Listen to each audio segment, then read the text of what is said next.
আমাদের এখান থেকে প্রবলেমটা যদি হচ্ছিল সেটা হচ্ছে আমাদের যে গভর্নমেন্ট যে ম্যানেজার আছে ওদেরকে বাজার পর্যন্ত যেতে দিচ্ছিল। একটা আড়াই বছরের বাচ্চা যে দুধগুলো আনতে দিচ্ছিল না, লাস্ট একদিনকে বলে এখানে এখানে এখানে হ্যাঁ দিচ্ছি চাচ্ছি তো এদের এই বাচ্চাটার জন্য দুধের খুব প্রবলেম। প্রায় আড়াই ঘন্টা পরে একজন পুলিশের লোককে রিকোয়েস্ট করা। না পুলিশটা কখন থেকে আসছে? প্রায় 10টা থেকে। মানে রাত্রি না সকাল 10টা থেকে। হ্যাঁ না না আজকে ওখানে আমাদের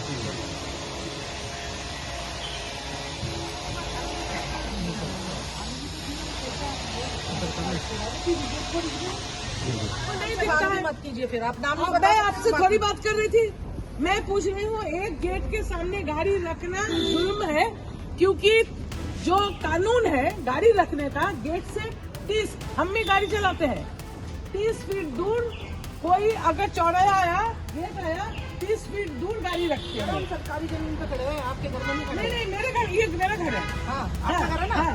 तो मेरे घर का गेट में आप गाड़ी क्यों लाया? पहले गाड़ी हटाइए।